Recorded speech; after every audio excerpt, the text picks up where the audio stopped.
Well, hello there, everybody. So nice to have you all here with us on this beautiful Wednesday afternoon with myself and my esteemed guest this hour, Stephanie Page. I'm going to come back around to, hey, Stephanie, thanks for being on here. I'm going to come back around and do a kind of an official intro and bio for Stephanie in a minute, but a couple of quick things as we get started here. Just want to remind everybody that we will be doing some Q&A. So whatever platform you're joining us from, whether that be Facebook or LinkedIn or YouTube, feel free to type comments into the chat there, comments or questions, and Stephanie and I will get to what we can during the hour, and we'll try to save some time towards the end of the hour to get to a few more of those questions as well. Thanks for joining us here on Tech Beat, where leaders learn, innovate, and grow. My name is Earl Foote, founder, CEO of Nexus IT. Nexus IT is an outsourced white glove IT support and cybersecurity services firm based here in northern Utah and servicing a nationwide footprint. I do these Tech Beat episodes, these video podcasts, a couple of times a month.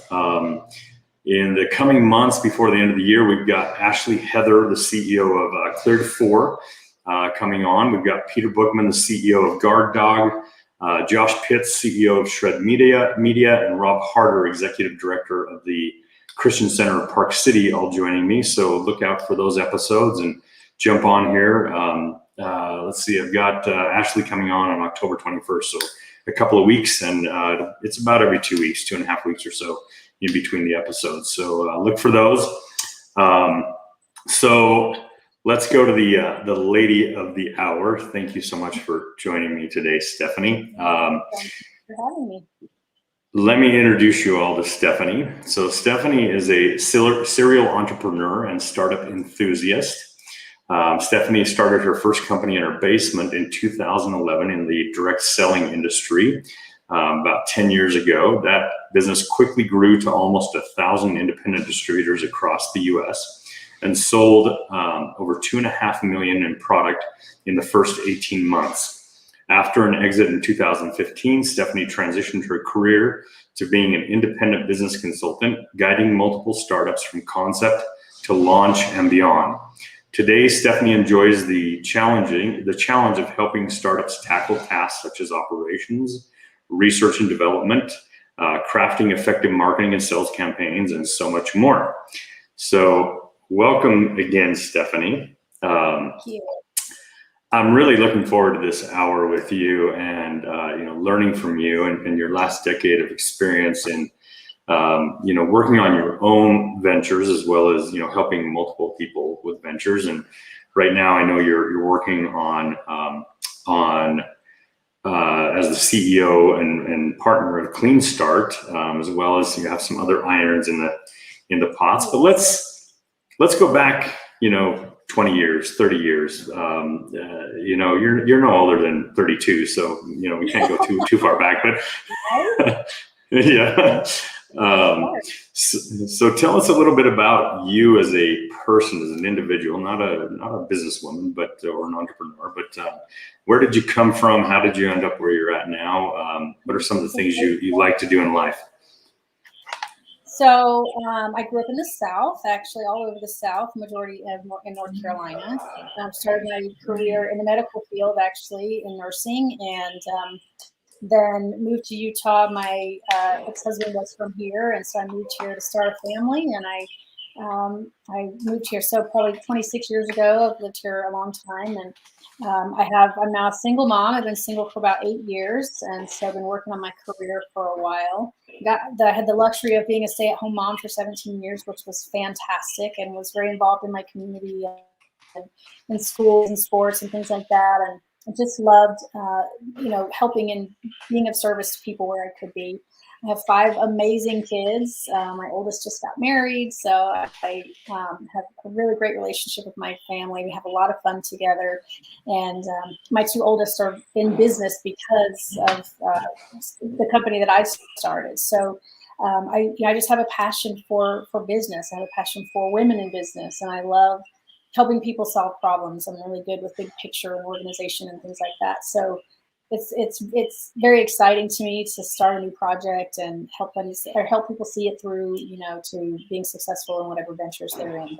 But I'm very excited about the challenge of starting something new.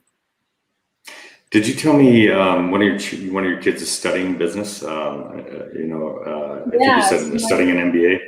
Well, my oldest actually has his bachelor's in international business. He in my first company, he ended up running my entire shipping department at age 18. He was still in high school, and he was in charge of shipping out 4,000 handmade individual products a month, and just did a phenomenal job. And he just fell in love with the business. So he went to school to get his degree in business. He spent a summer over in Japan, learning about their culture and business. And so, yeah, he's in business now. He works for Zions Bank.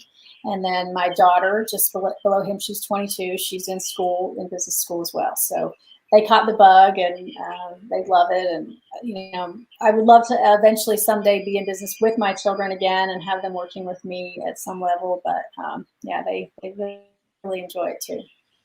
That's super cool. So 5 kids, single mom, and you got to be a heck of a mom if you want to be in business with your kids. Thank you. Well, I'll be a heck of a mom if my kids want to be in business with me. Right? That's true. If they want to, then that says a lot about their trust in me and the relationship that we have. And I'll talk a little bit in this hour if I get to it about entrusting people with their jobs and really believing that they can do it and letting them run with it. And that's kind of how I do parenting, and it's how I do men and things like that. So yeah, I'm excited about it. And from what I've seen, you have like a really great relationship with your kids. I'm somewhat envious because as my kids have transitioned into adulthood, and granted mine are all boys, and they're in that early phase of like honeymoon of transitioning from high school into their early years of college, and they're a little bit distant. Like it takes a little bit of effort on my part to engage them, but it seems like you have a really fantastic relationship with your kids and hang out with them a lot and have a lot of fun. Thank you. I do. Yeah. And honestly, I think it does have a lot to do with having girls. I have 3 daughters in the middle and boys on the ends, and the girls really do engage the boys a lot more, and they plan things and have cool ideas, and the boys just kind of come along. So I do think that has a lot to do with it. But yeah, we have a good time. We play and we respect each other and love each other, and everybody's so different, and we just value each other for the differences that we have, and we just really get along. It's been nice. It's a good phase of life. It wasn't always this good. It wasn't always this easy. But I've learned it. So, yeah. I'm definitely noticing like that those young adult years of the kids. It's kind of a fun phase because as teenagers, they're usually a nightmare.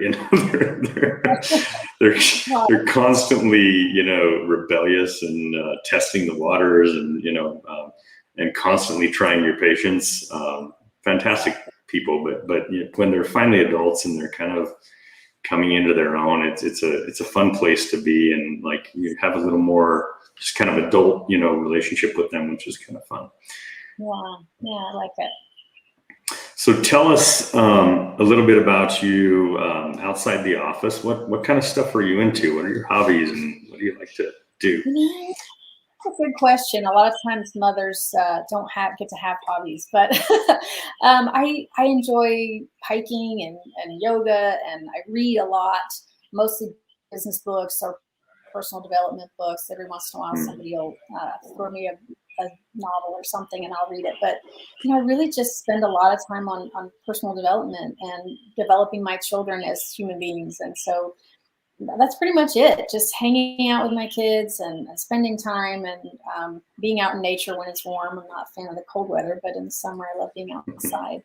I'm fascinated with human psychology, and so I love to learn about people and learn about why people do what they do. And I have a phenomenal group of friends that I spend a lot of time with, and we just nurture each other and love each other. And I think my hobbies are people. The people in my life are what I enjoy spending my time with. Yeah. That's super cool. I always enjoy really understanding, the backstories and understanding who founders and entrepreneurs and leaders are outside of the public persona that we see or that is put on, right? And it's always refreshing and interesting to see that we're all just human. We all have the things that we're working on, with at home or with family or hobbies that that we're engaged with, and just it's cool to see that kind of authentic side of people that sometimes is a little hidden. And so I wanted to give. I will say this: I'm an adrenaline junkie, so that's something that people don't know a lot about me. A lot is that I've done everything from skydiving to bungee jumping to diving with sharks, bobsledding, zip lining. I mean, whatever it is, if it's fast and crazy, I'm usually about it. So, I mean, say if somebody else has done it before me, right? I'm not going to be the first one to jump off a cliff, but yeah, I do. I love adrenaline. I love driving fast, and I don't know. I just, for some reason, I really love taking safe risks, and just the feeling that gets. And it's kind of like being an entrepreneur, right? We take these risks, and it's so exciting when it turns out really well, or when it works. And so, yeah, I love adrenaline sports. Okay, so I did not know that. First of all. Second of all, I think that you're somewhat inaccurate, because as a founder, you have to be willing to be the first one to take the jump off the cliff sometimes. In fact, most of the time, you're the first one to take the jump off the cliff. But maybe that's, that's more metaphorical than it is literal. However,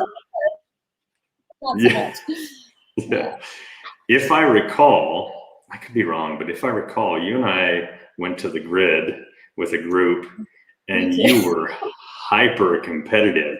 You were like knocking, like really good, drivers off of the track, and you were consistently like that top one or two in that whole group. Yeah, that is true. I will say I did take first in the women's heat, and I was beat by 0.06 seconds like 3 times by Dave Williams, who just a little bit faster. But yeah, I am super competitive when it comes to driving fast, I guess. So I had not seen that side to you before, and it was fun, because I always known like this kind of very sweet and kind of calm, down to earth Stephanie, and then you were like, get out of my way. And right, I don't speed on the, well, actually I do a little bit, but I drive safely when I'm in my car, but when it comes to like jet skis or go-karts or things like that, I really love to drive fast. Yeah, I love the fact that you remember. I love the fact that you remember it was 0.06 seconds that you lost by. I know. I told him I want another chance at the title, so I'll have to do it again sometime. Yeah, Dave's like, he was super hyper competitive in that situation too. I was trying to run him down, but I was like, I can't catch up with this guy. I was consistently kind of that third, fourth, fifth kind of position, getting beat out by you and Dave, but I couldn't catch up. Well, I paid for it physically. I had bruises all over from the wreckage, but it was fun. It was worth it. Yeah, totally worth it. All right, well, let's transition a little bit into business, and let's talk a little bit about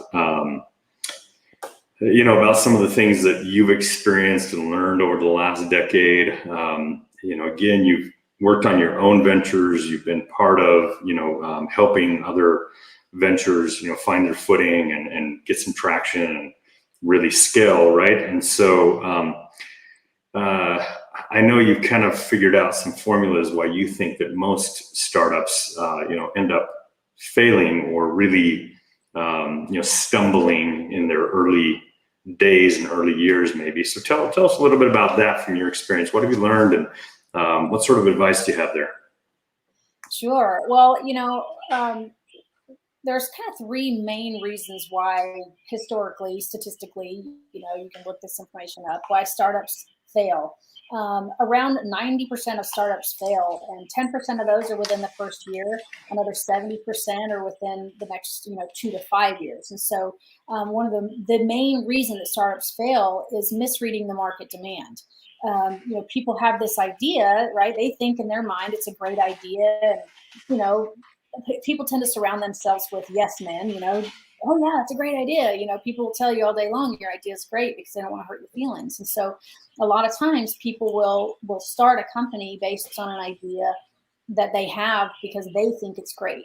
And ultimately, we really have to do the research and find out if the market can support that idea. Is it an idea whose time hasn't come yet? Is it something that the demand will support in the market? People try to build a product and look for customers for their product, but what you really should be doing is find products for your customers. Find out what the need is in the market and then fill that, as opposed to saying, this is what I have, let's see if we can find people that want that. So, you got to research and what are the assumptions that you're making that are driving your revenue projections, and where did you get that information from? So that's the main reason that startups fail, is they just don't have enough information to know that the market will support their idea. So the second reason that startups fail is undercapitalization. People want to bootstrap their businesses, and sometimes that works. I mean, bootstrapping's worked for a lot of companies. A lot of companies started in their basement, just like mine, and we bootstrapped it and we grew. Yeah, yours, right? I mean, it's not that it can't be done. It can be, and a lot of people do it well. The problem is that if you don't have enough capital to overcome, some of the hurdles that inevitably come up when you're starting a business, you're stuck. You've exhausted all of your friends and family and banks, and all your resources are tapped out. You just can't go any further. And so, really being well capitalized is so important. In making sure that you can get through that first 5 years. Having a really solid business plan is critical in knowing what's coming next. And you can't obviously predict everything that's going to happen, but if you have the money, at least you can survive it. And if you're bootstrapping, a lot of times your head is in the wrong place. If you're, as a founder, if you're constantly worried about money and thinking about money and how am I gonna pay the bills and how am I gonna pay my employees, you're not focused on building your business, and your head is in the wrong space. So being undercapitalized is definitely it's a really important point. A kiss of death. Yeah, it's really strong. It's really difficult. The third thing that the third main reasons why startups fail is having the wrong people on the team, not having a weak founders team. And that doesn't mean just the founders as owners, but the team that you create.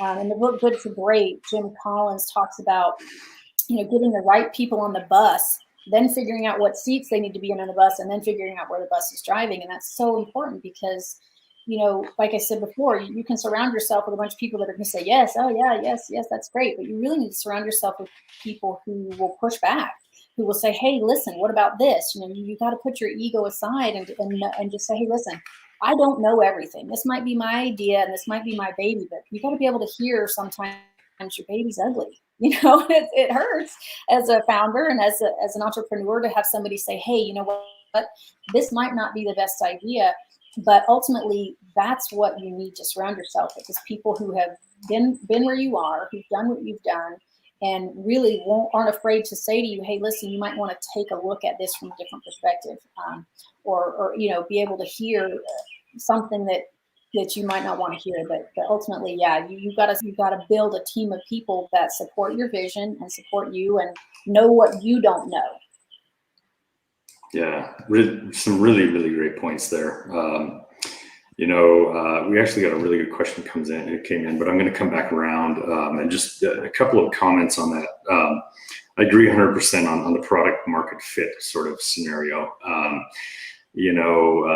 That's one of the most common mistakes that I see, startups commit and new founders commit. They assume because them and their three closest friends, think that this is a fantastic idea, that they assume that suddenly there's going to be tens of thousands or millions of people or businesses that think it's a fantastic idea as well.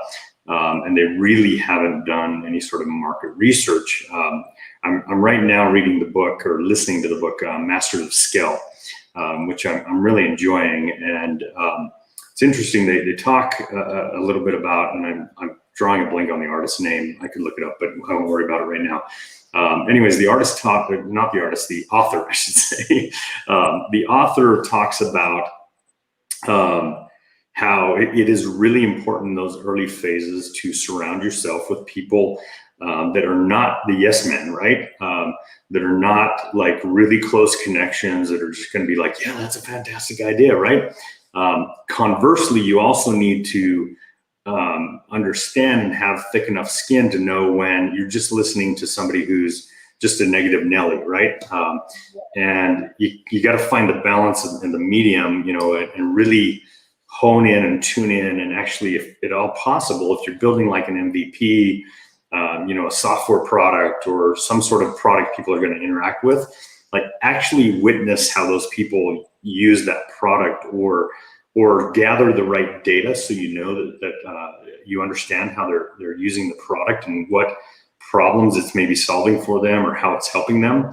You know, the book talks about how so many ventures start off thinking that they are resolving some specific problem, but then they're finding that users, early adopters, are really kind of hacking, you know, their system and using it for a different means than what the founders envisioned, right? And so, and you can't figure that out unless you're like attentive to, you know, how users of your product, or you know, maybe it's not users, maybe it's a business, like, you know, I'm business to business services, right? And so if you can really understand how they're engaging, you can figure out a lot of, you know, a lot of those sort of scenarios. Undercapitalization, certainly very important. My business has been bootstrapped since day one. I've never capitalized. And look, I'll be the first to tell you there are pros and there are cons, 100%. And sometimes you're going to hit the wall. Right? Yeah. Yeah, you own it all. You have the final say. You know, you don't necessarily have to dilute your cap table or, you know, or culture and things like that, which have always been important decisions for me. But there's been plenty of times in early years when, you know, we hit a wall and I had to make the sacrifices of, okay, well, I'm going to go without pay for 3 months to figure this out and get beyond it, right? And that's not a luxury all of us want to have or can have.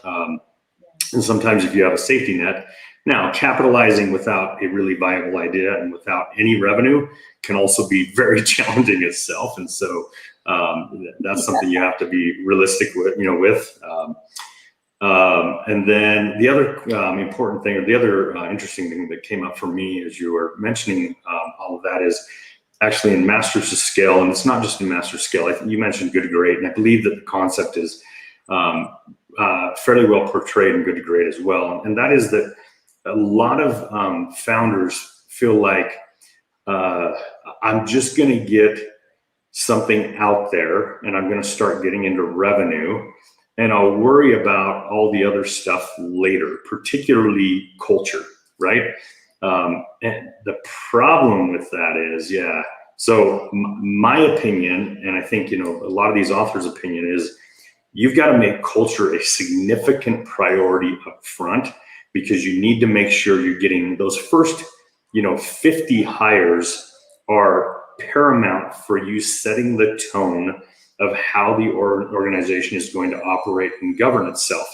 And generally, that's a lot of kind of unwritten rules that, you know, lie beneath the surface that is part of the culture. And if you don't have the right people, and it doesn't mean that they're all robots, that you're all the exact same people. In fact, that's not a productive culture. You need diversity, you need difference of opinion, but you also need people who are committed to a vision together and who are working towards that vision. And there's an underlying or written kind of, you know, statement of culture and values and how we behave and operate within this organization. And so certainly, and trying to add on culture, like let's say you've scaled massively and suddenly you're at 2,500 employees and you're like, oh, this culture is trash, we need to fix this thing, right?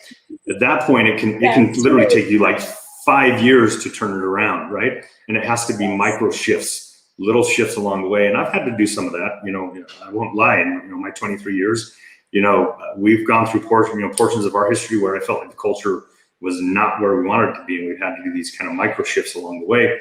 But you're far better to kind of try to nail that as much as possible early on.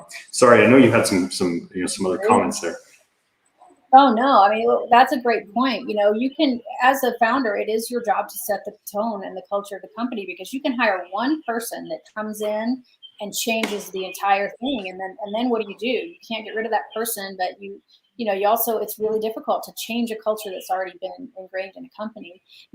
Having a solid business plan is really important. And a lot of entrepreneurs focus on that so much that they forget that there's a thing about culture that you really have to do too. The business plan covers all the tangibles, but investing in the intangibles sometimes creates the biggest ROI, not just for your team and your culture, but for yourself personally. Personal investment in reading books and podcasts and TED Talks and all those things that help you think outside of the box and the one little idea that you have. Like, you've got to expand and broaden your mind and your soul and your whatever you believe in. But it's not just about this.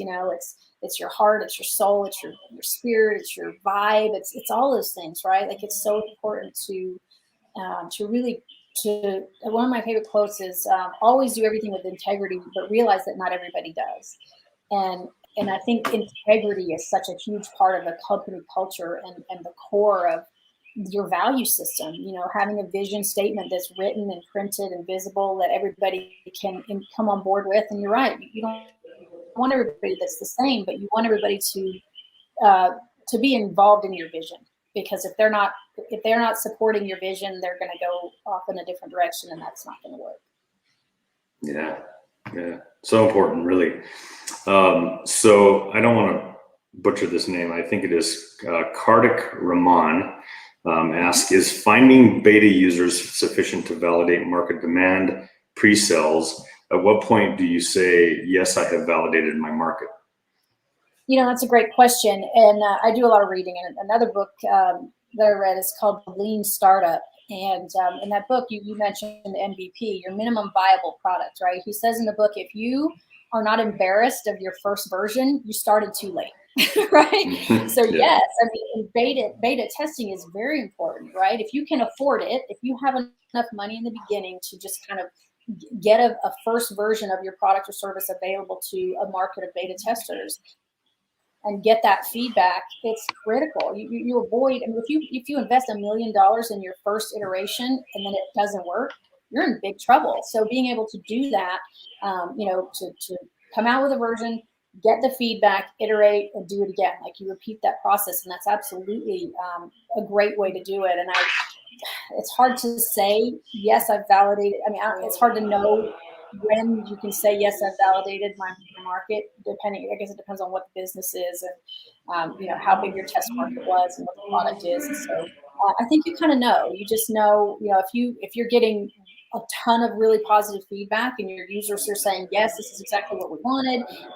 It's working like it's supposed to be working, and it's doing and creating the value that you designed it to create, then yeah, I think you're safe to say we're ready to go. And just know that even when you push the start button and you say, let's go, you're still going to have to iterate. You're going to have to change. I mean, your product has to be able to flow with the market, and you have to be able to keep up with technology and keep up with the changes in the world. I mean, who would have ever thought Blockbuster would be out of business, right? I mean, so even Redbox. I mean, that was like the younger guests on here are like, what's Blockbuster? What's Redbox?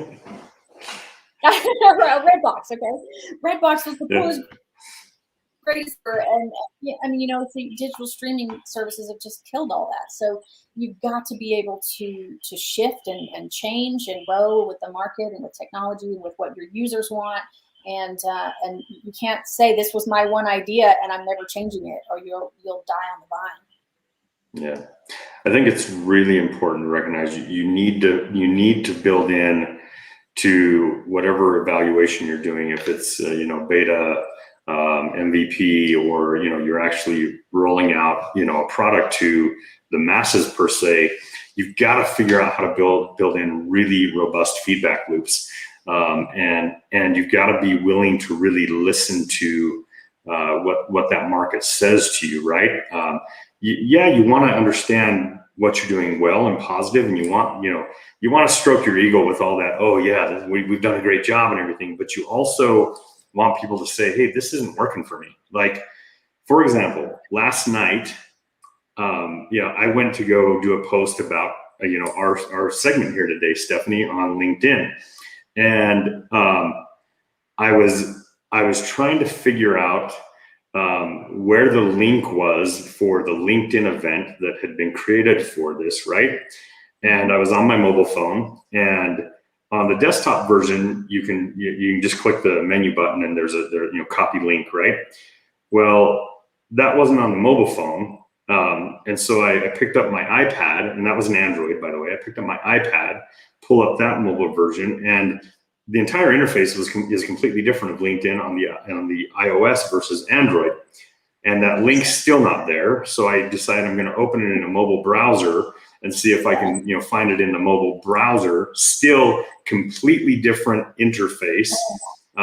So I'm talking about 4 different interfaces now. Desktop, iOS, Android, and the mobile browser version, and every one of them were different. All of the navigation buttons and everything were different. LinkedIn has not, right? They have not listened to their target audience. I'm like, make the platform the exact same on every single device, and then it's easy for me to use. I don't have to go hunting for all the buttons and try to figure out. Finally, I had to switch my on my iPad. I switched the browser to desktop mode. And then I was able to go, find a link and put it in the post, which was, took me like 10 minutes when it should have taken me 15 seconds, So it was super frustrating, but that's one of those things, like, you need to listen. And, the other thing that's really important here is oftentimes is when you're engineering your product, the way that you use the product seems intuitive to you and it seems to make sense to you. But more often than not, it does not make sense to your target market, and you've got to figure that out. So you need to watch them. You need to see how they're actually using the product and what they're using it for. So Josh, I know I pronounced your last name wrong. Josh Jamius, I believe it is, or Jamius. I apologize, but I'll get that right one of these days. He asks, and another really good question, how do you identify the gaps in skill set on your team? How do you know if it's worth your time as a founder to learn a new skill set versus hiring outsourcing for that skill? What are your thoughts there? That's a great question. A lot of times as entrepreneurs, we wear all the hats, right? We do everything that needs to be done. We've thought about this business or idea probably thousands of hours by the time we actually get to launching our companies. And in the beginning, it has to be that way, right? We don't have the resources to be able to outsource everything. And so knowing a little bit about everything is a good idea, because you want to know everything there is to know about your company and how it works and the best things for it. But when you start adding people to your team, the best way to know where the holes are is ask your team, right? Ask them, okay, what isn't getting done? What do you need help with? What is it? What are we missing? And I'm going to talk about mentors here in a little bit too, if we get the chance. But having a mentor that you really trust, who has been where you want to be, or is where you want to be, and has done what you're doing, is really critical, because they can oftentimes see things from the 10,000 foot view that you can't see, because you're in the thick of it. You're right in the middle of it, and you're head down. You're focused on all the minutia, and they can sometimes say, "Hey, listen, you know what? You need to hire a bookkeeper, or you need to hire a receptionist, or you need to hire an assistant, or whatever that hole is." Right? It's whatever's tripping you up and making you spend the majority of your time that's not producing value. Like if you as an entrepreneur, if you as a founder aren't producing revenue from your time, then you need to be hiring somebody to do that for you. Because if you can pay somebody 10 or 15 or 20 or even $25 an hour to do that particular job, I mean, as an entrepreneur, we have to know in our minds, my time is worth $500 an hour, right? My skill set, my brain, my ideas, my focus, my vision, that's worth, or whatever number you want to put on it, right? So if you can hire somebody for $25 an hour to do that, and your time is spent, bringing in $500 an hour revenue, then that's what you need to be doing. So yeah, just asking your team what's not getting done, where do you need help, where are you struggling, and then just having a mentor say, hey, somebody look at this with me and tell me what I'm missing. Where are my holes? What am I not doing? You know, how can I run this more efficiently? Those things are really critical in getting up. I agree 100% with all that. And look, as a budding founder, you're going to have to wear all the hats, you know, pretty much. You're going to have to understand at least the basics of the finance in your organization, the operations, HR, you know, marketing, sales, the whole gamut, right? But you generally fairly quickly are going to identify, if you don't already know, where your strengths are there, right? And you need to start backfilling all of those potential weaknesses as your budget permits. You need to backfill those positions, you know, and hire for the people who can really cover your back on all those things that maybe are not your forte. Or again, as you said, as a founder, you need to focus on those core few things that are really moving the needle for the organization. And if you're caught in the minutia of, you know, I'm spending 40 hours a month in doing invoicing and bookkeeping, that's something you need to get rid of pretty quick, right?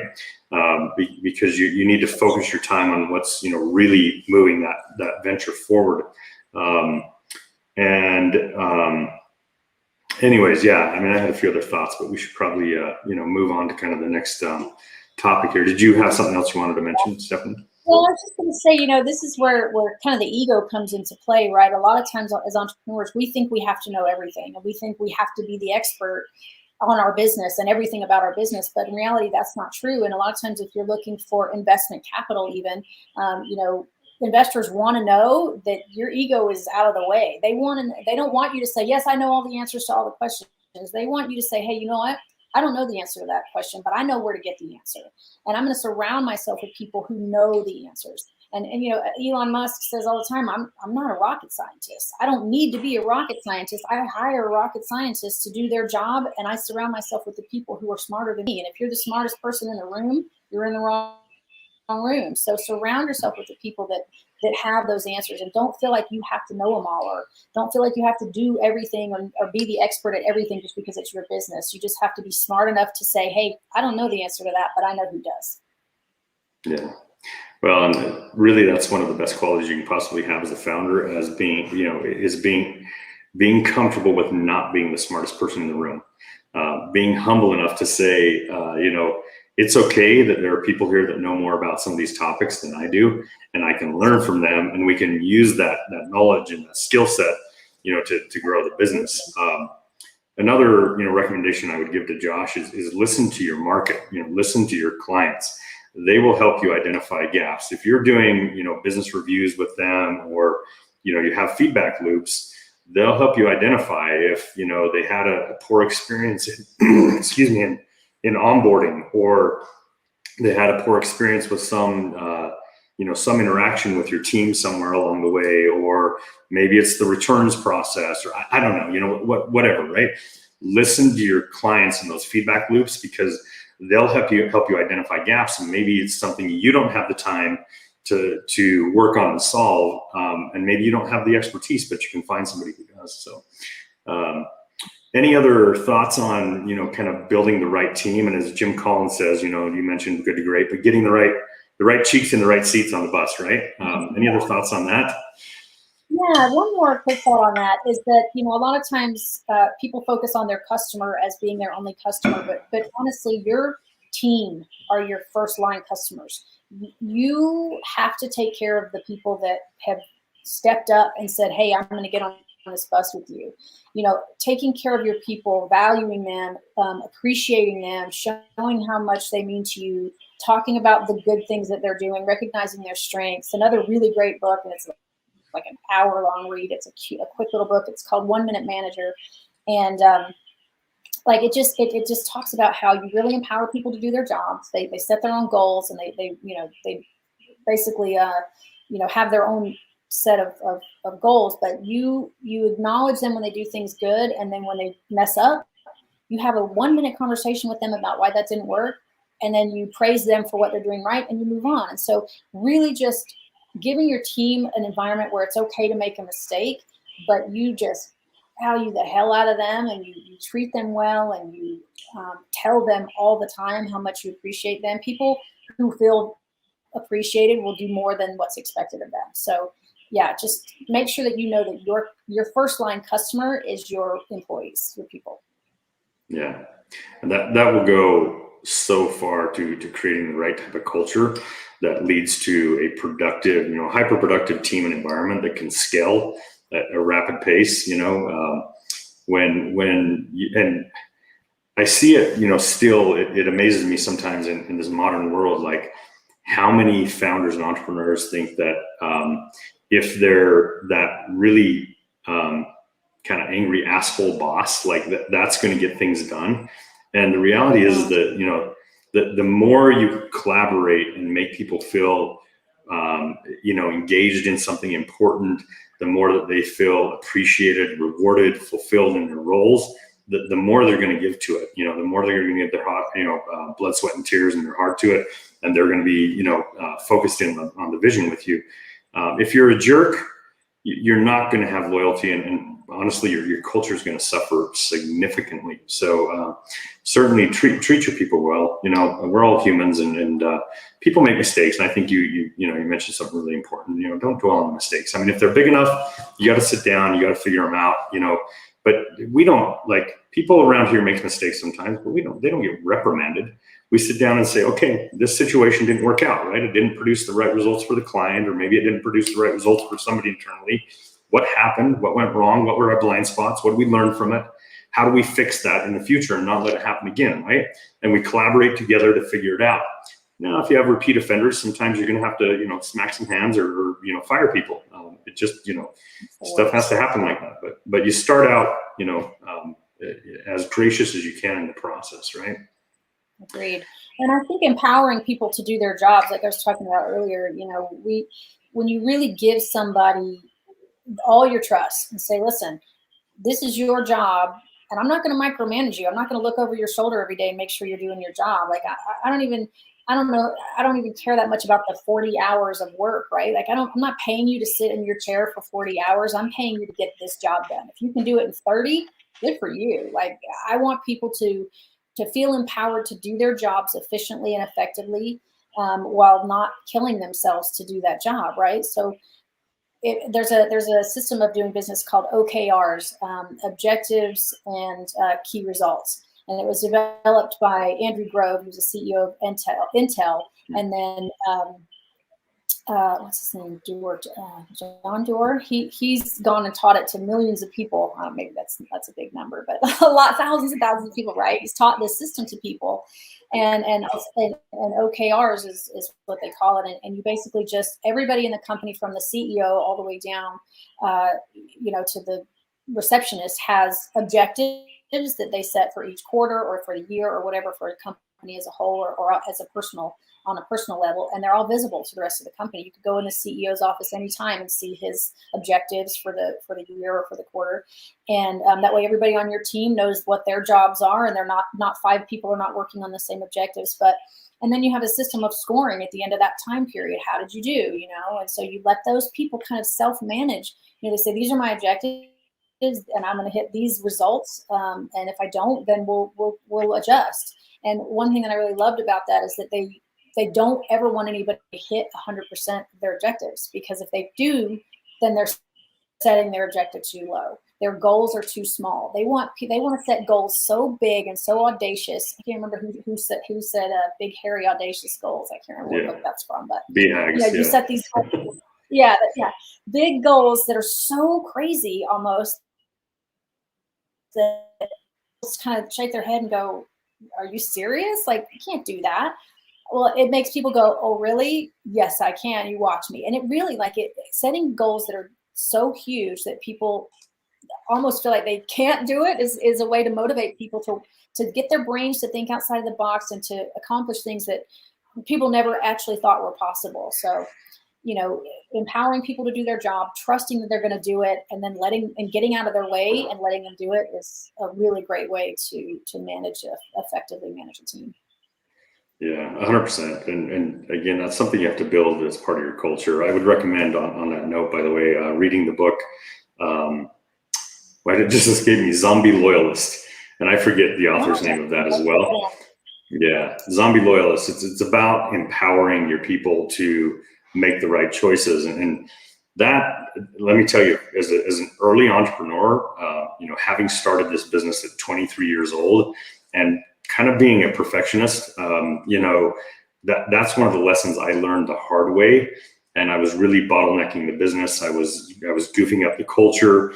Of course, people don't like having somebody over their shoulder and being told all the time, what to do, how to do it. And it's not scalable in any way whatsoever. And I had to come to that realization and get the hell out of my own way and say, okay, like I need to be able to trust these people. And certainly you learn as well to hire better so that you have people that you can trust, to just turn over. Here's the vision. Here's what we want to do. What are your thoughts on it? Fantastic. We're on the same page. Move forward. Make it happen, right? You do your thing. Of course, you got to have some accountability and report back and all that kind of stuff. But, you have to be able to trust them, right, to do that. So quickly, Kartik did ask, what are business reviews with clients? And just to quickly answer that question, that's going to look really different depending upon the type of business or product or service that you are offering. For me, in business to business services, depending upon our client, we have a monthly or quarterly sit down with them. It's we're looking at the business relationship. What's working really well right now? What isn't working so great? What can we improve upon? What needs to stop? What would you like to see? What ideas do you have that can add more value? And so that's how we do a business review. But if you're an app or a game or a SaaS platform, your business reviews are more like, a feedback loop, whether that's a Google review or you're actually, sending out surveys that you're getting people to fill out or that kind of stuff. I know you mentioned, kind of setting your ego aside. Let's talk a little bit more about that, Stephanie. Tell me a little bit more about why it's important for, a founder, an entrepreneur to learn to set your ego aside. Being humble is a good lesson for a lot of people, and often it comes with age.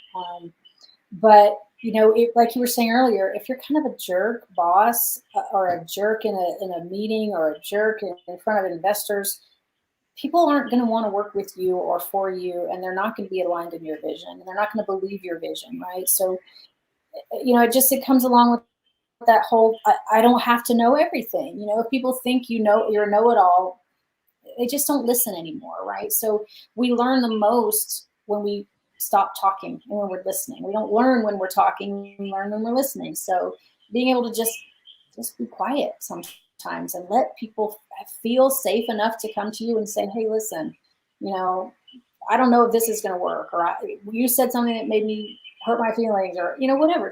But ultimately knowing that you don't have to know everything, and it's better if you don't know everything. Let people contribute. People want to feel like they have value. It's kind of like in parenting when, if you're the mom and you do everything in the house, you do all the chores, your kids don't do anything, they don't contribute. They don't feel valuable inside the home. So even from a young age, my kids all had jobs. They all had chores. Putting their clothes away or emptying the dishwasher or doing the dishes or whatever, just whatever age appropriate jobs, where they could do. And it gives people a purpose. It makes them feel like they're a part of this community, their contribution matters, and they feel good about themselves. They feel important, they feel valuable.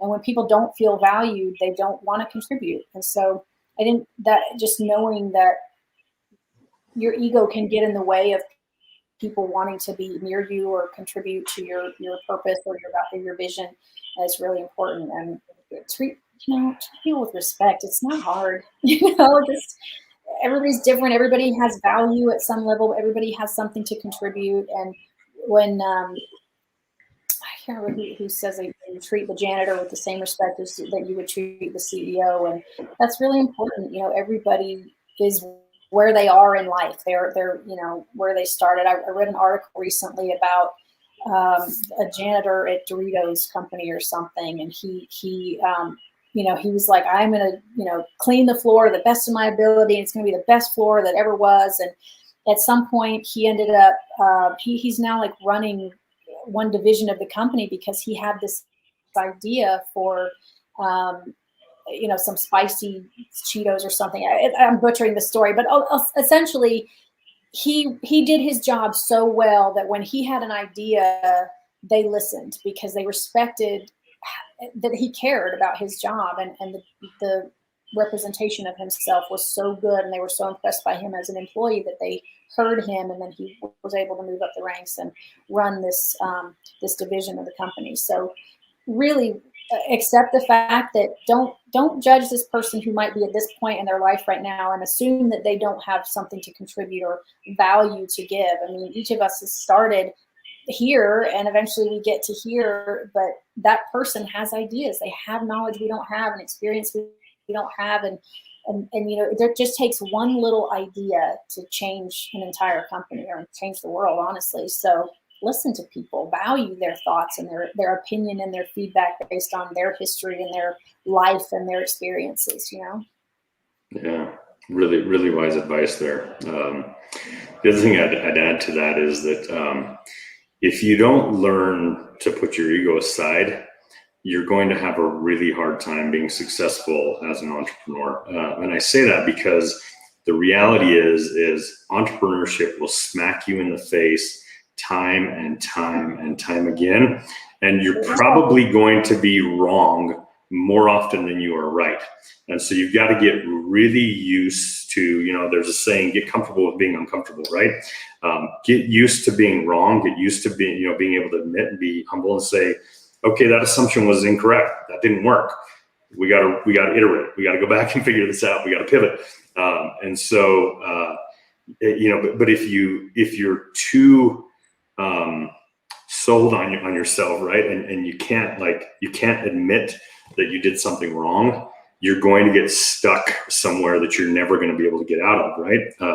So it's super important to be able to learn humility as an entrepreneur and figure out when it's the right time to say I was wrong, and maybe you were right. Maybe somebody else had the right idea. Maybe somebody else had the right solution, right? And you didn't listen. And it's okay, to say, you know what, I'm sorry, I goofed up. I was wrong. We need to try what you said because the data is supporting that, right? Exactly. So I know we talked a little bit about expectations and the important role of expectations in entrepreneurship. Yeah. Tell me a little bit about that. So, I mean, I guess that could mean a lot of things, right? But specifically, I mean, when you have a business plan and you kind of stick to it and it's a roadmap, but you got to know that there's going to be so many things that happen and come up that you didn't even foresee. You had no idea were going to come up, but ultimately expect it to take 3 to 10 times longer than you thought it was going to. Everything from the time it's going to take for your labels to get printed, to the time it's going to take for you to find a building, to the time it's going to take for you to get funding, to the time it's going to take for you to get launched. I mean, it seems like every person that you're connected to, there's the more connections you have in starting a business, the more places there are that can go wrong, right? So as long as you just have in your mind, okay, if your runway is a year, expect it to take 2, and be okay with that. And just because when you have expectations and they keep getting pushed or broken or you get let down, eventually you just get broken. And so if you don't expect that, if you don't expect the unexpected, it's hard not to quit sometimes. It just hits you and hits you and hits you, and you just get knocked down and you're like, I don't want to get up again. But if you know that's going to happen, you're expecting it, then you can just bob and weave through it. And you're like, okay, I didn't see that coming, but we're good. I got this, and that's why mentors are so important. There's a couple of comments here from Jeb about mentors, and they really are so important because they've been here and they've done that. And so when you say to your mentor, oh my gosh, this just happened to me, I didn't see it coming. What am I supposed to do? They can often kind of laugh about it and go, okay, I know it seems like a huge deal right now, but trust me, it's not. And here's why, because here's how we're going to fix it. And here's how we're going to work around that. And it's okay. And so it's nice to be able to have somebody that isn't right in the heat of it, in the thick of it with you, kind of like panicking and freaking out, that can just go, okay, let's pause, right? So it's going to cost more than you think it's going to cost. It's going to take longer than you think it's going to take. And those things are okay. You just have to plan for that. You have to say, okay, here's my plan. But if it takes this long, I'm ready, because I have enough money. I have enough, I have enough fortitude to be able to stick it out. And part of that is knowing that self-care is important. As entrepreneurs, often we spend 100 hours or more a week on our businesses.